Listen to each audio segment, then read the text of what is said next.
আজি দক্ষিণ দুয়ার খোলা, এসো হে এসো হে। সবাইকে আমন্ত্রণ জানাচ্ছি আলিঙ্গনে বসন্তের এই রঙিন সন্ধ্যায়।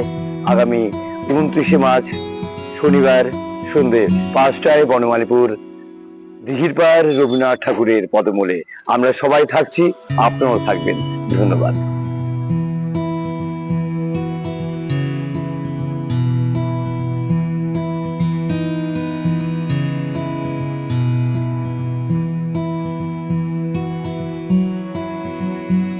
নমস্কার। বনমালীপুরের সম্মানিত এলাকাবাসী এবং বিজয়ী সংঘের উদ্যোগে আগামী 29শে মার্চ বিকেল 5টায় প্রকৃতির কোলে রবীন্দ্রনাথ ঠাকুরের মূর্তির পাদদেশে আমরা আয়োজন করেছি বসন্ত উৎসবের। বসন্ত আনন্দের কথা বলে, বসন্ত মিলনের কথা বলে।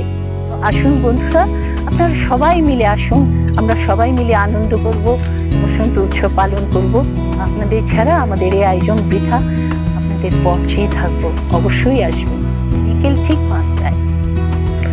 যেদিন হিমেল হাওয়া গেল পরবাস, কৃষ্ণ চূড়ার রং রাঙালো আকাশ, মধুমাস এলো মধুমাস। বন্ধুরা, আগামী 29শে মার্চ শনিবার বিকেল 5টায় বিজয়ী সংঘ আয়োজিত বসন্ত উৎসবে গান নিয়ে থাকবো আমি, থাকবে রাজ্যের আরো অন্য শিল্পীরা। আপনাদের সবার উপস্থিতিতে এই রঙিন উৎসব আরো রঙিন, আরো সুন্দর, আরো সফল হয়ে উঠবে এই প্রার্থনা করি। ভালো লাগা এই শুভক্ষণ, ভালোবাসা ঘিরে আছে মন, এই কাছে পাওয়া সব ভুলে যাওয়া, নানা রঙে রাঙানো জীবন।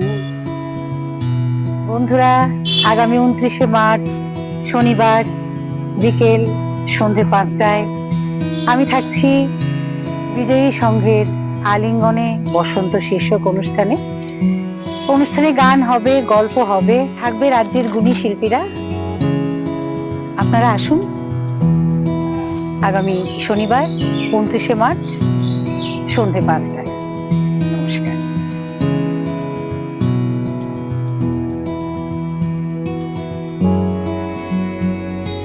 আবারও মনে করিয়ে দিচ্ছি, শ্যামসুন্দর কোম্পানি জুয়েলার্সের সহায়তায় বিজয়ী সংঘের উদ্যোগে আমাদের এই বসন্ত উৎসব আপনাদের সবার আগমনে সুন্দর হয়ে উঠুক। আমরা সবাই বিশ্বাস করি বসন্ত প্রেমের কথা বলে, আনন্দের কথা বলে। তো আসবেন তো, আপনাদের সবার পথ চেয়ে থাকবো। নমস্কার।